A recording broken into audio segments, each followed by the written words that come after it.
പ്രാഥമികമായി പറഞ്ഞാൽ കൊച്ചി സർവകലാശാല എന്ന് പറയുന്നത് ശാസ്ത്ര സാങ്കേതിക സർവകലാശാലയാണ്.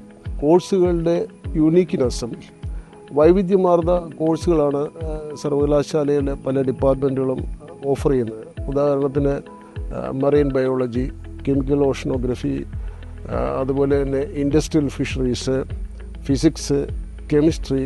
അപ്പോൾ അടിസ്ഥാന ശാസ്ത്ര ശാഖകളോടൊപ്പം തന്നെ സാങ്കേതിക വിദ്യയുടെ നൂതന മേഖലകളിലുള്ള കോഴ്സുകൾ കൊച്ചി ശാസ്ത്ര സാങ്കേതിക സർവകലാശാല ഓഫർ ചെയ്യുന്ന കോഴ്സുകൾ ഉൾപ്പെടുന്നുണ്ട്. അതാണ് കൊച്ചി സർവകലാശാലയെ മറ്റ് സർവകലാശാലയിൽ നിന്നും വേറിട്ട് നിൽക്കുന്നത്. ഞാൻ നേരത്തെ സൂചിപ്പിച്ച കോഴ്സുകൾ കൂടാതെ തന്നെ ഷിപ്പ് ടെക്നോളജിയുടെ കോഴ്സ്, ഇൻസ്ട്രുമെൻറ്റേഷൻ്റെ കോഴ്സ്, ഫയർ ആൻഡ് സേഫ്റ്റി എഞ്ചിനീയറിങ്ങിൻ്റെ കോഴ്സ്, ലോ പ്രോഗ്രാമുണ്ട്. അതിൽ തന്നെ BSc LLB, BCom LLB, BA LLB, അതുപോലെ തന്നെ മാനേജ്മെൻറ്റ് കോഴ്സുകളുണ്ട്. മാനേജ്മെൻറ്റ് കോഴ്സിൽ ഈ അടുത്ത കാലത്തായിട്ട് ആരംഭിച്ച എക്സിക്യൂട്ടീവ് MBA പ്രോഗ്രാം.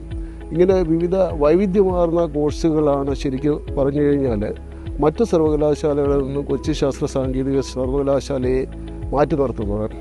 ഇവിടെ ഗവേഷണത്തിലൂടെ സർവകലാശാലയുടെ വിവിധ ഡിപ്പാർട്ട്മെൻറ്റുകളിൽ ആർജിക്കുന്ന വിജ്ഞാനം ഇൻഡസ്ട്രി വ്യവസായങ്ങൾക്ക് പകർന്നു നൽകുന്നതിന് വേണ്ടിയിട്ടുള്ള ഒരു ട്രാൻസ്ലേഷൻ ഫെസിലിറ്റി നമ്മുടെ സർവകലാശാലയിലുണ്ട്.